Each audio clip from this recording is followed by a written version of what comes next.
Good morning class. पिछले lecture में हम लोग फीमेल रिप्रोडक्टिव सिस्टम देख चुके हैं और आज हम लोग गेमेटोजेनेसिस देखेंगे। इट मीन्स कि फीमेल में oogenesis।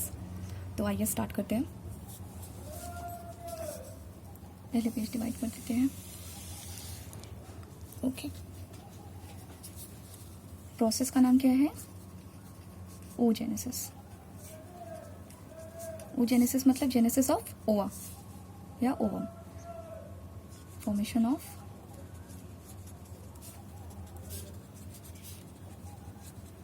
mature ovum is known as oogenesis। ठीक है, आप लोग कंप्लीट डेफिनेशन लिखेंगे बट एक कोड लाइन है, आप इसे ऐसे ही इस्तेमाल करेंगे। अब देखिए किस तरह से पूरा प्रोसेस चलता है। अगर कंपेयर करें हम लोग स्पर्मेटोजेनेसिस से, तो स्पर्मेटोजेनेसिस स्टार्ट होती है बेटा आपकी प्यूबर्टी एज में, वहाँ से स्पर्मेटोजेनेसिस स्टार्ट होता है। लेकिन oogenesis के केस में ऐसा नहीं होता है। तो पहले एक बार क्या करते हैं कि हम लोग पहले स्ट्रक्चर देख लेते हैं, उसके बाद से डील करेंगे कि कहाँ कहाँ पे क्या क्या सिस्टम अरेस्टेड रहता है, कौन कौन सा स्टेज अरेस्टेड रहता है। ओके, ठीक है, चलिए आगे चलते हैं। तो सेल से स्टार्ट करेंगे। मेन जो सेल रहेगा oogonia, वहाँ पे स्पर्मेटोगोनिया था, यहाँ पर रहेगा oogonia। oogonia अपने आप को माइटोटिक डिवीजन में पुट करता है, या कहते हैं कि माइटोसिस करता है। ठीक है, माइटोटिक कहो या माइटोसिस कहो, ठीक है, माइटोटिक डिवीजन में जाएगा। तो यहाँ पर क्या हो जाएगा, यहाँ पर आपका जो नंबर रहेगा, यहाँ पे ये 2n है, ये डिफ्रेंशिएट हुआ है डायरेक्टली, तो ये क्या बनेगा? Primary oocyte। ओके, और माइटोटिक डिवीजन है तो कोई चेंजेस नहीं होंगे, सेम 2n रहेगा। ओके, इसके बाद प्राइमरी oocyte meiosis 1 में जाती है, meiosis फर्स्ट, और ये meiosis फर्स्ट प्रोफेज 1 में रुक जाता है, क्योंकि पता है ना meiosis 1 होता है, meiosis 2 होता है, और सबके अपने अपने फेज हैं। तो ये क्या करता है, प्राइमरी oocyte प्रोफेज 1 में एंटर करके अरेस्ट हो जाता है। ठीक है, आगे चलते हैं। अब इस meiosis 1 से हमें क्या मिलेगा? यहाँ तक अभी अरेस्टेड है, जब इसके बाद डिवीजन होगी तो हमें मिलेगा सेकेंडरी oocyte। इसे हम ऐसे लिख सकते हैं, है ना, सेकेंडरी oocyte मिलेगा। हमेशा 2 सेल मिलेंगे ना आपको, एक meiosis के बाद और एक मिलेगा आपको फर्स्ट पोलर बॉडी। 2 सेल मिलने चाहिए, एक को हम कहेंगे सेकेंडरी oocyte, दूसरे कहेंगे हम पोलर बॉडी। बेटा जो पोलर बॉडी होती है, एक्चुअली meiosis 1 के बाद जो 2 सेल बनते हैं यूजुअली वो इक्वल होते हैं, लेकिन यहाँ पर क्या होता है, यहाँ पर अनइक्वल डिवीजन हो जाती है। तो जिससे कि जो सबसे मेच्योर, सबसे अच्छा, जो सबसे परफेक्ट सेल होता है उसे हम सेकेंडरी oocyte कहते हैं। और जो बहुत छोटा सा एक और पार्ट बन जाता है, यानी कि एनुअल सेल डिवीजन होता है, लेकिन उसके पास साइटोप्लाज्म बहुत कम होता है, तो इस वजह से हम उसको कहते हैं पोलर बॉडी। ओके, अभी जो सेकेंडरी oocyte है ये फर्दर meiosis 2 में जाती है, meiosis 2 में जाएगी। अब अगेन यहाँ पे 2 बननी चाहिए सेल। ओके, यहाँ पर जो आपको एक सेल मिलेगा जिसको हम कहेंगे ओवम। ओके, मिल गया एक सेल, और दूसरा मिलेगा यहाँ पर सेकेंड पोलर बॉडी। ये जितनी सेकेंड पोलर बॉडी है, फर्स्ट पोलर बॉडी है, ये बाद में डिजेनरेट हो जाएगी, क्योंकि इनके पास इतना मैकेनिज्म ही नहीं है कि ये डिवाइड करें। ठीक है ना, बात समझ में आ गई? ठीक है, अब ध्यान से सुनिए। जो प्रोफेज 1 है ये टिल ओवुलेशन तक ये अरेस्टेड रहता है। ठीक है, और ओवुलेशन होनी कब स्टार्ट होती है? जब प्यूबर्टी की एज आती है। ठीक है, तो यानी टिल प्यूबर्टी तक इतना फेज हो करके ये स्टॉप हो जाएगा। तो भाई अगर ये इतना फेज प्यूबर्टी तक स्टॉप हुआ है, तो ये फेज हुआ ही कब है? ये फेज होता है एम्ब्रियोनिक स्टेज में। एम्ब्रियोनिक स्टेज में जो फीमेल फीटस होती है, जब वो एम्ब्रियोनिक स्टेज में होती है, तब ये सारा प्रोसेस चलता है। ओके, और कुछ बातें जान लीजिए।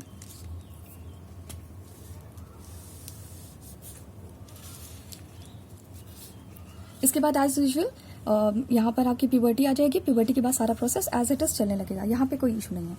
एम्ब्रियोनिक स्टेज में ओगोनिया डिवाइड होना स्टार्ट करता है, ठीक है ना। यहाँ तक आपने देखा जो प्राइमरी oocyte है, एम्ब्रियोनिक स्टेज में ही प्राइमरी oocyte बहुत सारे बन जाते हैं, ठीक है, बहुत सारे, यानी कि आपके मिलियंस ऑफ oocytes बन जाते हैं, ठीक है, मिलियंस ऑफ oocyte रहेंगे, यानी कौन सी, प्राइमरी oocyte, ठीक है, ये बहुत सारे बन जाते हैं। लेकिन अब जब ये अरेस्टेड रहता है और इसके बाद तो कोई काम यहाँ पे होना नहीं है, यहाँ तक ये प्यूबर्टी के बाद का प्रोसेस है, तो यहाँ तक प्यूबर्टी से पहले तक ये जो मिलियंस ऑफ oocytes बने हैं ये डीजेनरेट होने लग जाते हैं। क्या हो जाएंगे, डीजेनरेट हो जाएंगे, सारे नहीं कुछ, ठीक है। और मिलियन से घट करके इनकी जो नंबर हो जाएगी उसे कितनी आ जाएगी, 60 से 80,000 तक ये आ जाएंगे, ठीक है। अब इतने बचेंगे, अब इतने प्राइमरी oocytes बचेंगे और इन्हीं को सेकेंडरी oocyte में कन्वर्ट होना होगा, बाद में ओवम में चेंज होना होगा, ठीक है। इतना बचा है। जिस प्रोसेस के थ्रू ये डीजेनरेट हुए, जो प्रोसेस लगा उसको कहते हैं एट्रिशियम, प्रोसेस का नाम है एट्रिशियम, क्लियर है। प्यूबर्टी के बाद मतलब अब ध्यान से सुनिए, एम्ब्रियोनिक स्टेज पर इनके ओगोनिया से माइटोटिक डिवीजन करके जो प्राइमरी oocyte बना है, अब इसमें सिर्फ डीजनरेशन हो सकती है, ठीक है। अब प्यूबर्टी के बाद कोई भी इस नंबर में चेंजेस नहीं हो सकती, ये कम हो सकता है, ये बढ़ेगा तो बिल्कुल भी नहीं। जैसे जब स्पर्मेटोजेनेसिस हो रही थी तो उसमें बहुत सारे नंबर्स बढ़ रहे थे हर बार, हर प्रोडक्शन में नंबर्स बढ़ते हैं, लेकिन यहाँ पर ऐसा नहीं होता है। यहाँ पर अगर ये फिक्स है, अब इसके बाद जो है अब ये हर पर मंथ जो है एक ओवाइस में से रिलीज होता जाएगा, लेकिन इसका नंबर इंक्रीज नहीं होगा, क्लियर है। ये मेन साइकिल है, ये उसका बैकग्राउंड है, ठीक है। यहाँ पर हम कोई चीज़ इसमें एडिट नहीं करेंगे। अब इसके बाद देख लीजिए आप TS, बार बार रिवाइज करेंगे तभी आप समझ पाएंगे। घर में जाइएगा, लाइन टू लाइन पढ़िएगा। TS of ovary, TS of ovary में पहले आप एक चीज़ जान लीजिए, ये जो ओवरी है, ओवरी के अंदर का पार्ट, सारा अंदर का पार्ट ये कहलाता है स्ट्रोमा, ठीक है। स्ट्रोमा के अंदर क्या क्या होता है, स्ट्रोमा बनेगा कैसे, कॉर्टेक्स प्लस मेडुला, अब बताने की ज़रूरत नहीं है। मेडुला अंदर के पार्ट को कहते हैं, कॉर्टेक्स पेरिफेरल रीजन को क्या कहते हैं हम, कॉर्टेक्स कहते हैं। अच्छा आपको दिखाई नहीं दे रहा था, मैं इसे थोड़ा ऊपर कर देती हूँ, अब देखिए वापस से रिपीट करती हूँ। TS ऑफ ओवरी, यह ओवरी है, ओवरी में अंदर का पार्ट मेडुला कहलाएगा और बाहर का पार्ट, यानी दो पार्ट में डिवाइड कर लीजिए, बाहर का पार्ट कॉर्टेक्स कहलाएगा, ठीक है। अब यहाँ पर क्या होता है, यही जो आपने पूरा सिस्टम देखा, जब यहाँ पर प्राइमरी फॉलिकल था या कह सकते हैं प्राइमरी oocyte था, यहाँ पर प्राइमरी oocyte चेंज होगा, इसी प्राइमरी oocyte को प्राइमरी फॉलिकल कहते हैं। क्या कहते हैं, प्राइमरी फॉलिकल कहते हैं, ठीक है, प्राइमरी फॉलिकल कहते हैं। ध्यान दीजिए कैसे रहता है, ये आपका प्राइमरी oocyte है, ठीक है। इसके बाहर कुछ सेल्स रहते हैं, इसके बाहर कुछ सेल्स मिलेंगे, समझ गए, इसके बाहर कुछ सेल्स मिलेंगे आपको, ठीक है। ध्यान से देखिएगा, इन सेल्स का नाम है ग्रैनुलोसा सेल्स या ग्रैनुलोसा लेयर्स, ये भी एक फॉर्म हो जाएगा तो लेयर करेंगे, ग्रैनुलोसा सेल, ठीक है।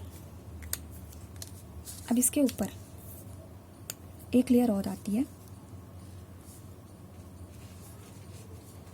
ये जो आपको ब्लू कलर की लेयर दिख रही है, इसका नाम है थीका, इसे कहते हैं थीका, ठीक है।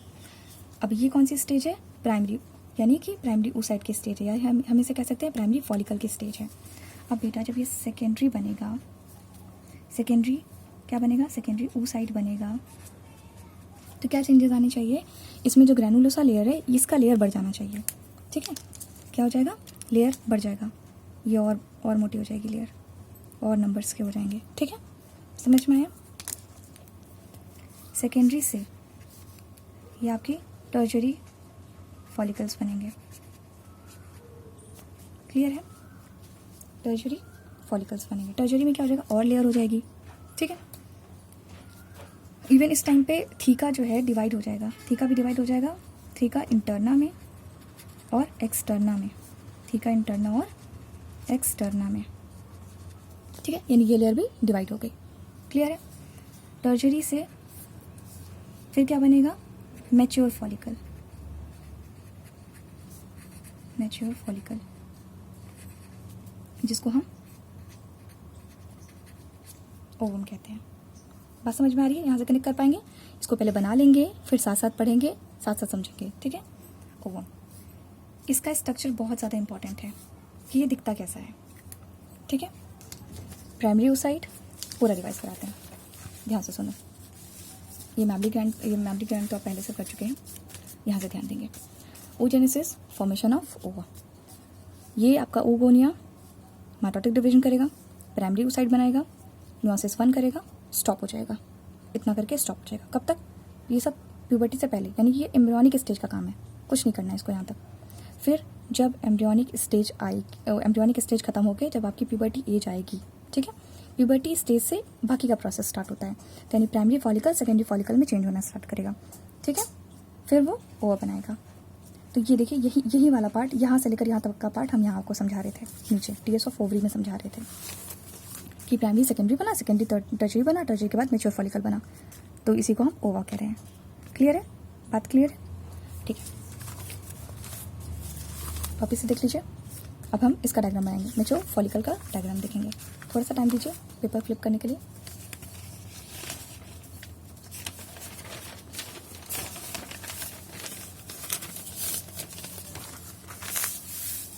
ठीक है, चलो अब देखते हैं क्या बना था, oocyte बना था, ये हमारा oocyte।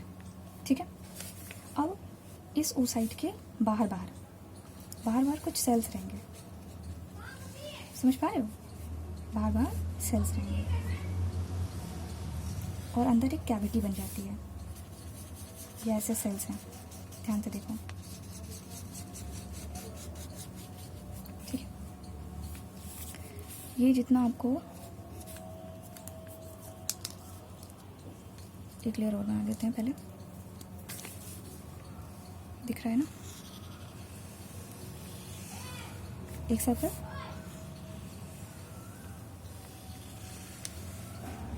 Second one. चलो इतना काफ़ी है, लेबल करते हैं।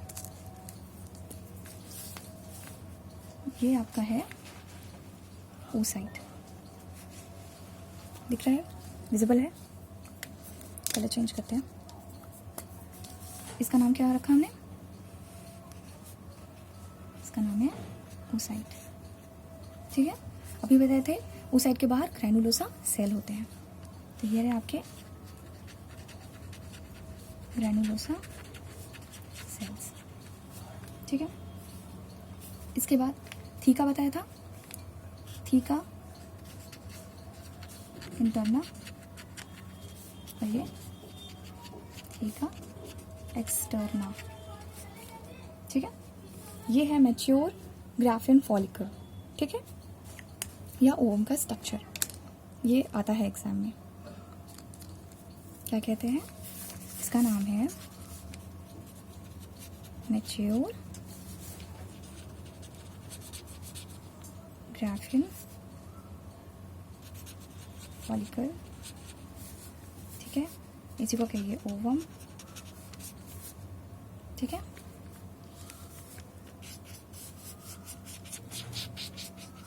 ठीक, खास बात इस केस में जब मैच्योर हो जाता है, इसके अंदर एक कैविटी होती है, इसको कहते हैं एंट्रम।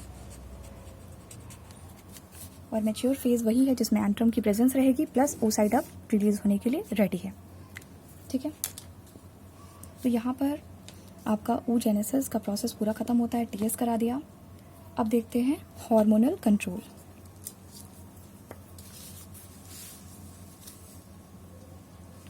बार बार पॉज करके आराम से देखिएगा, रिवाइज करिएगा। As compared to male gametogenesis या स्पर्मेटोजेनेसिस, oogenesis थोड़ा सा टफ है, तो आपको रिविजन करना पड़ेगा। ठीक है, स्टेजेस आती हैं, चेंजेस आते हैं, टाइम टू टाइम चेंजेस आ रहे हैं, पर्टिकुलर स्टेजेस पे उसका जो स्ट्रक्चर है वो चेंज हो जा रहा है, तो कहीं ना कहीं आप बार बार रिवाइज नहीं करेंगे और डायग्राम नहीं बनाएंगे तो दिक्कत होगी आपको। आगे चलते हैं। आगे है हार्मोनल कंट्रोल। जैसे हम लोग स्पर्मेटोजेनेसिस में देखे थे वैसे ही oogenesis का हार्मोनल कंट्रोल।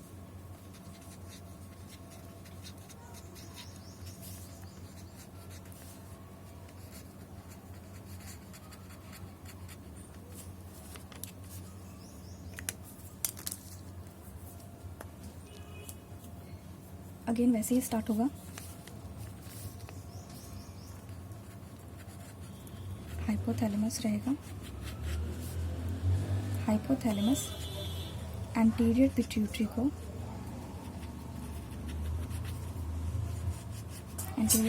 ट्रिगर करेगा किससे? GnRH से, गोनाडोट्रोपिन रिलीजिंग हार्मोन से। ठीक है, ट्रिगर करके क्या बोलेगा कि आप बनाओ FSH बनाओ और क्या बनाओ? LH बनाओ। ठीक है, नाम ही इसका है follicle stimulating hormone. FSH follicle को स्टिमुलेट करेगा, फॉलिकल्स को क्या करेगा? स्टिमुलेट करेगा। स्टिमुलेट करने का क्या मतलब है? यानी प्राइमरी से सेकेंडरी बनो, सेकेंडरी से टर्शरी बनो, फिर मैच्योर बनो, मैच्योर बन के क्या करो? आप रिलीज हो जाओ। लेकिन रिलीजिंग के बारे में कौन इन्फॉर्मेशन देगा? LH देगा। ठीक है, यहाँ से उसको बनाना है, मैच्योर ग्राफियन फॉलिकल तक पहुँचाना है FSH को। ठीक है, LH, इसमें से LH निकलेगा। LH क्या करेगा? LH का लेवल बहुत हाई हो जाएगा एक टाइम पर। जब LH का लेवल हाई हो जाएगा तो क्या हो जाता है? उसे कहते हैं LH सर्ज। ये जो LH का लेवल ज़्यादा हो गया है यही हेल्प करेगा ओवुलेशन में। किसमें हेल्प करेगा? ओवुलेशन में। अब ये जो ओवा है ये यहाँ से, ये जो oocyte है ओवा, ये यहाँ से क्या कर सकता है? ये बाहर आ सकता है, ये ओवम बाहर आ सकता है। ठीक है, तो ओवुलेशन हो गया क्लियर। इसी में एक दो स्टेप और देख लेते हैं। ओवुलेशन हो जाएगा, इसके बाद अभी आप ऐसे नाम सुन लीजिए। ये तो रिलीज हो गया, ठीक है। बाकी बचा हुआ सेल, ग्रैनुलोसा सेल हो गया, इंटरना एक्सटर्ना, तो खैर डिजेनरेट होने लग जाता है। ग्रैनुलोसा सेल क्या करता है, यानी उसका बचा हुआ पार्ट, यानी कि इसको रिलीज होने के बाद जितना पोर्शन बच गया ये बनाएगा कॉर्पस ल्यूटियम। क्या फॉर्म करेगा? Corpus luteum. यानी ओवा, यानी ओवम रिलीज होने के बाद जो बच गया वो क्या फॉर्म करेगा? Corpus luteum. ओके, ये कॉर्पस ल्यूटियम फॉर्म करता है प्रोजेस्टेरॉन को। ये क्या बनाएगा? प्रोजेस्टेरॉन। अगर फर्टिलाइजेशन हो गई है तो प्रोजेस्टेरॉन बना रहेगा, यानी ये कॉर्पस ल्यूटियम इसे बनाता रहेगा क्योंकि प्रेगनेंसी के सपोर्ट के लिए प्रोजेस्टेरॉन चाहिए। ठीक है, अब ये प्रोजेस्टेरॉन क्या करेगा? क्योंकि अब फर्टिलाइजेशन हो गई है, प्रोजेस्टेरॉन कंटिन्यूसली निकलता रहेगा, तो अब यानी कि हमें आगे की फर्टिलाइजेशन, इम्प्लांटेशन, बाकी सब चीज़ को सपोर्ट करना है। तो यानी प्रोजेस्टेरॉन की ज़रूरत है, अब ना FSH की ज़रूरत है ना LH की ज़रूरत है। ठीक है, क्योंकि हमें कुछ अब ना फॉलिकल बनना है ना। अब वापस से हमें ओवुलेशन नहीं चाहिए क्योंकि अब ऑलरेडी फर्टिलाइजेशन हो चुकी है। तो ये FSH को नेगेटिव फीडबैक देगा, इनडायरेक्टली LH को भी देगा, ये रिलीज होना बंद हो जाएंगे। ठीक है, बाकी का प्रोसेस एज इट इज चलेगा। ठीक है, ये हो गया हार्मोनल कंट्रोल। इसी के साथ लगे लगे हम लोग अभी मेंस्ट्रुअल साइकिल समझेंगे, तो आप इसको और ज़्यादा क्लियर कर पाएंगे। बार बार रिपीट करिएगा इसको, तब जाके आप समझ पाएंगे कि आगे क्या प्रोसेस चल रही है। ठीक है, ओके, थैंक यू क्लास।